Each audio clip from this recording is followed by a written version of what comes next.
again from Wrineley Junction.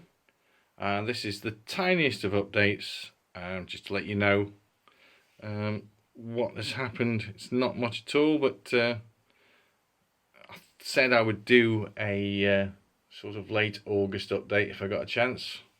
I'm having to do this on my phone because I've just come to my video camera to find it's not got any charge. Ho hum. So what have we done?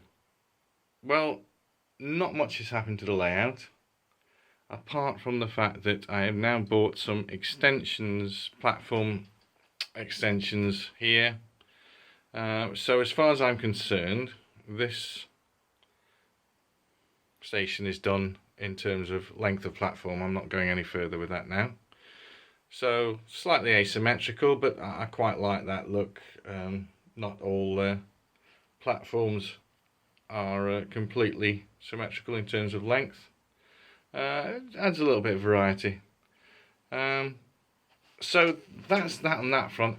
Now, in terms of what I want to do, this needs to be, at some point, I'm going to make this a car park. It's all going to be fenced off around here. This will be a car park. Entrance here. Now, this was an experiment I did when I was too impetuous, and I wanted to just try some of the scenic materials, and I put that down before I had any real idea what I was going to do and where I was going to put the platform. The original idea was to put the station up here somewhere, but that didn't pan out. So I'm now left with this scenic material all glued down nicely. I need some advice how to get it up. Is it just going to be a case of, I mean, if this was on metal, I'd bloody burn it off with a blowtorch. So I guess I'm going to be scraping. I don't know if there's any solvent solution I could actually apply to it to actually soften it up, to get it up. Any advice is most welcome. So that's something I'm going to have to be doing in some point in the future. As for what else I've been doing, I have been weathering my Hornby Sound Class 40. I've used the live colour train set pigments really to weather that up. So we've got smoke and frame dirt, brake dust on the undercarriage, bogie assemblies, and just a general mucking it up to make it look in use.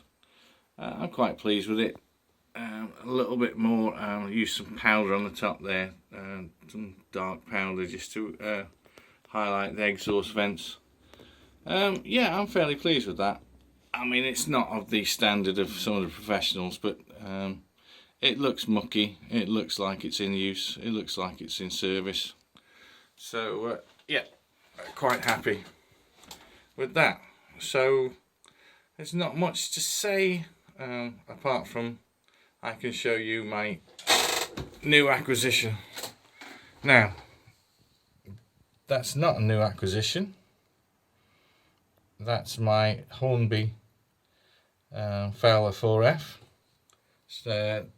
standard, and if we pan round here, we see there's a freight setup, and at the front it is being hauled by another Fowler 4F. But of course you'll have guessed the difference is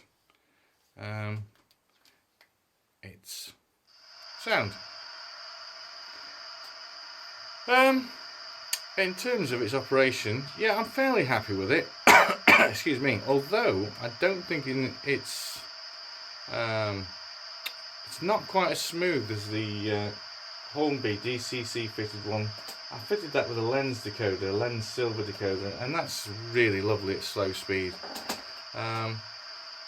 But this has got the sound, and so the bonus, you get the sound. The negative is it's just slightly less smooth in operation.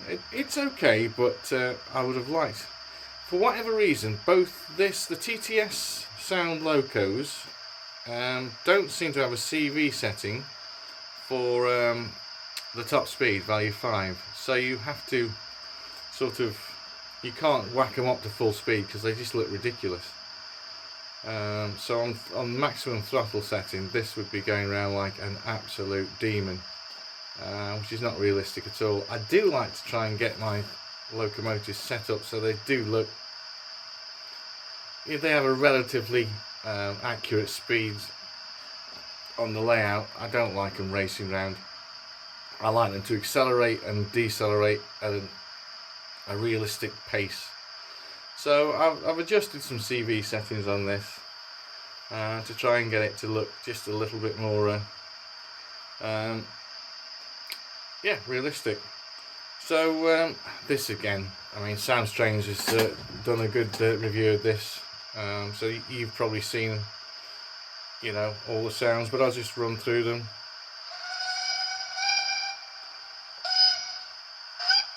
I think that's one of Sam's favourite sounds, isn't it? Yeah, so bit of wheel slip, coal shoveling.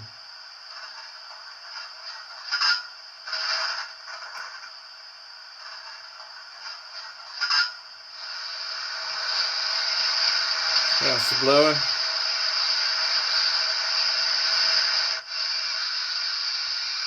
Possibly a safety valve, and the injectors.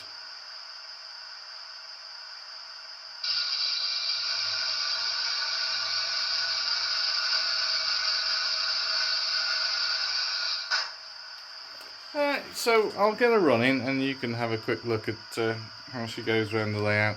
I won't, again, I will try and approximate how she would behave towing a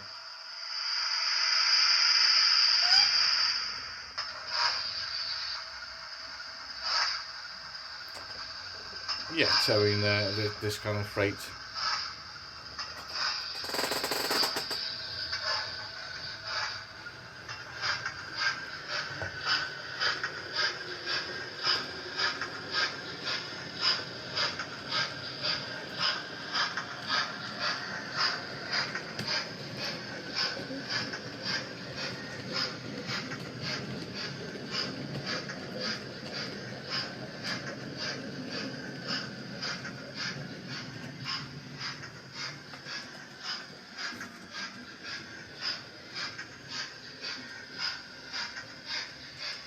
Oh, there she is, the pipe of doom.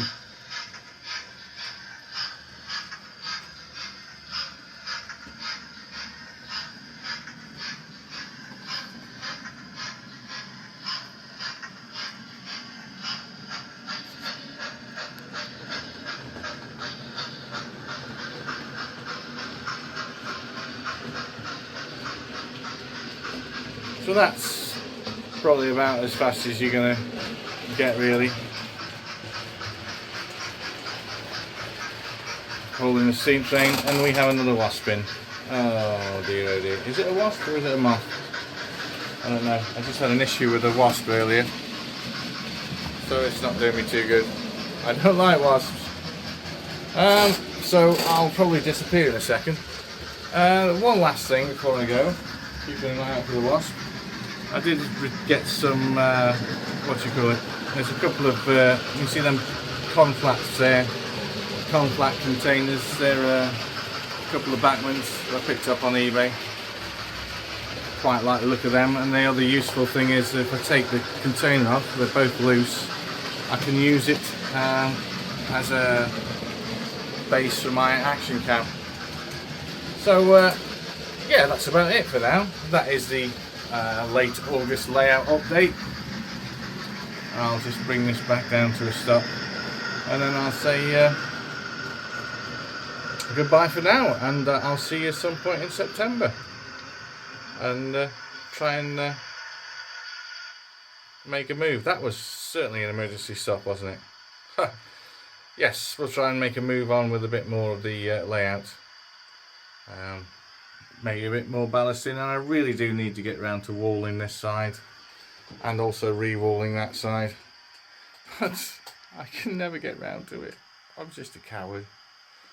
Alright, take care, and I'll see you in September. Bye for now.